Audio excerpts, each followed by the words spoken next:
Oh yeah, guys, this is a disclaimer before the video starts. I ramble a lot. I bounce topic to topic.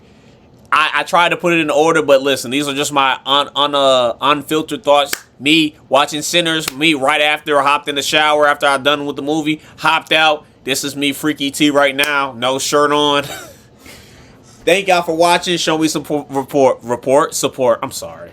Words don't really work right in my brain some days. You know? Don't forget to like, comment, subscribe. Let's get into the video. Typing something up. It's kind of awkward. Hold up. I got it. There it is. Okay, bye. What's good, YouTube? It's your boy Chada Saint. Today we're doing like a movie review. We're talking about Sinners. This will be a spoiler-full review, y'all.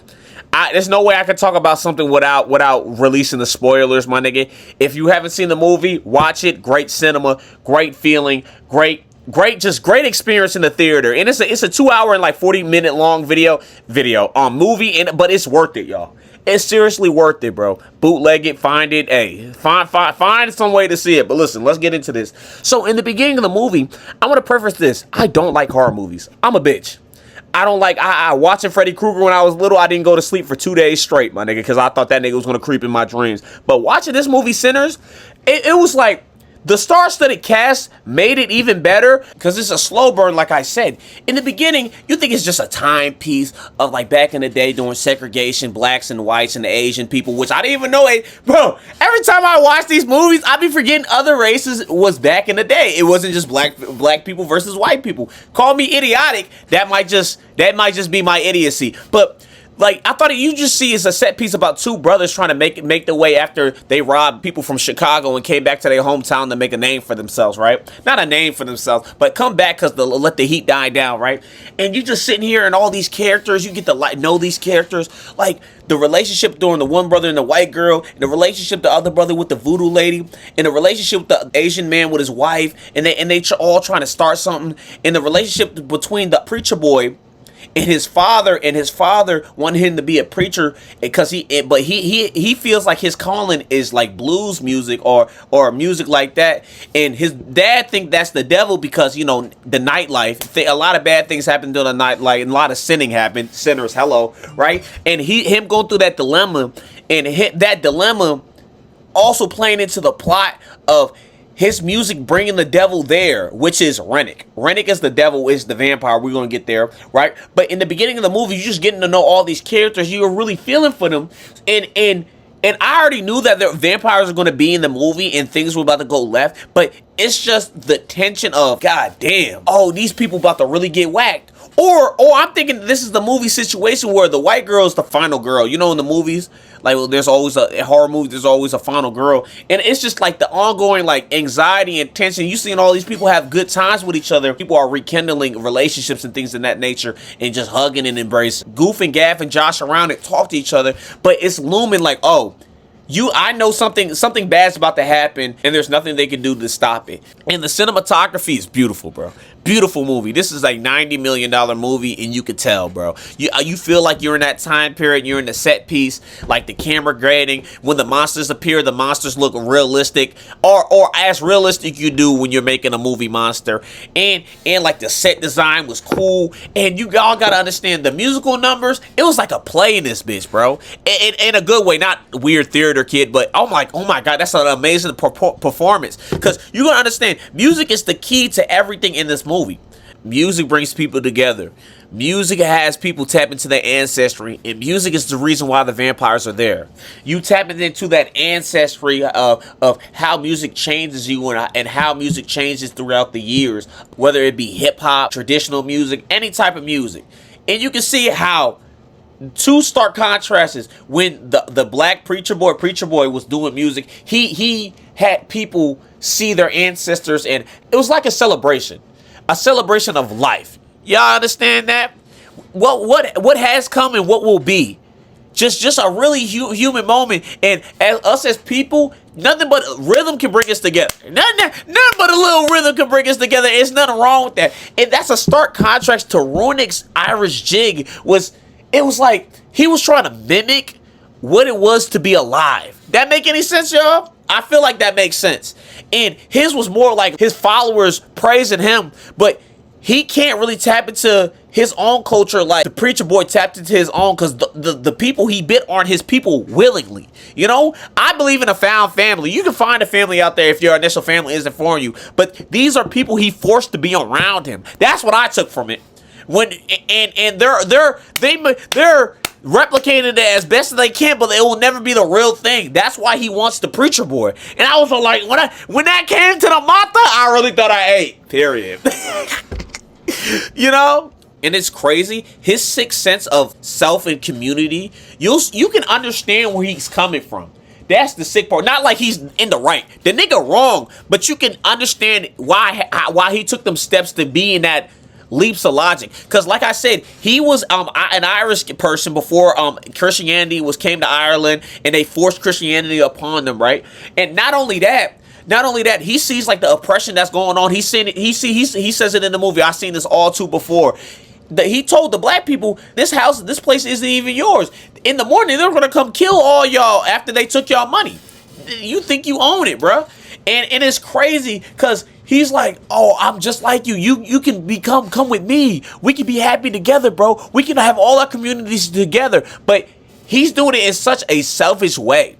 You know, like he's forcing people to become what he is. He thinks he's making the decision for them. These people aren't doing it willingly like they did. He got forced into Christianity and his whole home was taken from him. Basically, he's becoming what he hated. That's what I'm trying to explain. And bro, the first time we saw him in the scene, the nigga was getting chased by a bunch of Native American fucking vampire hunters we never see throughout the movie ever again. I'm thinking we about to save everybody. Everybody died. Everybody died. This is a spoiler for, I mean, if you probably seen the movie, but everybody get whacked, and I'm waiting for these vampire hunters at the end. Bro, I'm trying to think of these secret Kabbalah niggas that kill these niggas for a living. They just let them go. That's crazy, bro. I need a part 2 to see where them niggas was at, bro. Because I know they probably seen the fire. They had, like, bro, they was like, nah, we good. Strong wind. Should we help them? And the Asian lady that let the vampires in, I swear to God, I would have put a hole in her chest, bro. I would have hit her with a mean wiggy straight to the dome, bro. I would have just boom as soon as they came in. But I also understand because she didn't want them to get to her daughter because they was trying to manipulate her using the word with the daughter. I really get that. But bro, bitch, lock in. Oh my God, bro. And I get her husband Bo's dead, but like, God damn, we all gotta get whacked. But listen, at least they got rid of all of them, bro. And the lady that didn't want to eat the garlic, I would have smooth just shot her. Off the bat. No ifs, ands, or buts, no question asked, bro. I really want y'all to understand that is like a crazy time in my life, bro. Like if I was in that situation with all those people and she's like, I'm not eating the garlic, you're catching a slug to the chest. You're getting a new orifice off the strength, bro. I'm still sick of them Native American vampire hunters not pulling up, bro. Like you couldn't say nobody. Like the vampire hunters not saving anybody is still hilarious, bro. I hope we get like another movie. But bro, the movie was so stylish and cool, bro. Like Michael B. Jordan and all the other actors, I'm sorry I forget their names, are just great performances, bro. Like the lighting, bro. The vampires being shrouded, their faces being shrouded by darkness, and all you can see is their red eyes.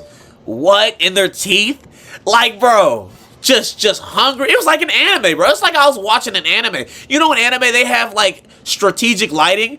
That's what they were doing, bro. When the white girl went outside to confront those people, and bro, when they was talking to her, and you couldn't see their faces were like they were sunken in. That was so crazy. And then when she's like, oh, the dude is like, you need saving, and leans in, and then you can see the whites in his eyes, and he's drooling, bro. That was so cool. That was so cool. And then when she got up, she pulled the gun and got up and turned around. And then he started flying in the air. I was like, what? Bro. Great cinema. Great cinematography. Great cinema. Great movie, bro. Great experience, bro. I loved it. Can't wait to see what this nigga's next project is. And, bro, I want to see his next project. I want it to be something like fantasy, not like this type of fantasy. This is all original story, but I'm talking about like some medieval shit would be hilarious, bro. Him doing some D&D shit would be awesome, bro. I don't know how he would do that, but that would be super dope. And the things I didn't like about the movie, I feel like, okay, I didn't have a problem with the movie. I don't really have that much critiques. Only critique is okay. Runic, I feel like Runic could have had like more of a fleshed out back. He talks about it, but I feel like Ryan is trying to be like, oh, he's not trying to make his audience make us feel stupid. He knows like we're smarter, we can fill in the dots. But yeah, Runic and Vampire Hunters. Him doing nothing with those Vampire Hunters was killing me. Those killing me. I don't know if that's going to be a payoff for another movie, for a sequel or something, but that's definitely killing me, bro. That's my only critique, really. Because the rest of the movie, I had a great time. The music, the sound, the characters, the acting, beautiful, bro. The time period, how it was, everybody did what they had to do, my nigga. This is a solid 9 out of 10 for me. Literally a 9 out of 10 for me. And this is like an original idea. And people be complaining like, oh, what happened to movies? Niggas like this is bringing them back. 420. What's that music studio that makes those horror movie? It was A24. It was A24. Okay, A24. I would like to see him do a movie with like A24. They do like a collab because every one of those movies I've seen has been good. You know, A24 is a great studio. I feel like they make a lot of good movies too, and they're bringing movies back. But yeah, bro. Hey man, how did you feel about it after you watched it? Because this is a spoiler video. Or if you guys watch it and come back and say your opinions, bro, thank y'all for subscribing, bro. It's been your boy Ty the Saint, bro. That's how I feel. I just got done with the movie, bro. Fresh. I hopped in the shower, hopped out after seeing it, bro. Great experience, bro. This is like a lot of care and depth was in this movie. And I'm not really like a movie buff. I'm gonna keep on. This make me want to make a movie. Shit. And that's all you can do when you make a movie. Try to inspire other people to do it. It's a real, like, this movie's so cool. This is such a cool ass movie. Everybody's so smooth in it. Like, I'm glazing, right? Am I glazing? But yeah, great movie, bro. Great fucking movie, bro. Great fucking movie. You can tell this nigga really cared about shit, bro. And this is not an independent, but like Warner Brothers threw money at this nigga and said, hey, make something work. And then 90 million? What? Nigga said, I'm gonna make some shit shake and I'm gonna make sure it's good, bro. But listen, don't forget to like, comment, subscribe. It's been your boy Todd the Saint. Say, drool, you made it this far in the video. Not your usual video about me talking about a situation, movie review. Peace, love, pictures. I love you all. Thank y'all for the fucking, I didn't mean to curse there. I'm sorry. It's freaking. Thank y'all for the support of the channel. Freaky T, no shirt on today. I got pants on though. I got some Nike shorts. I got some Nike shorts. People be like, are you just drawing it? No, I'm not drawing it, y'all. Stop playing with me. Peace, love, pictures. I love you all. Thank y'all for the support of the channel, bro. Hey man, watch the movie. Bro, you probably watched the movie. You watched it this far because I spoiled the whole thing. But yeah, great movie. Great movie. I loved it.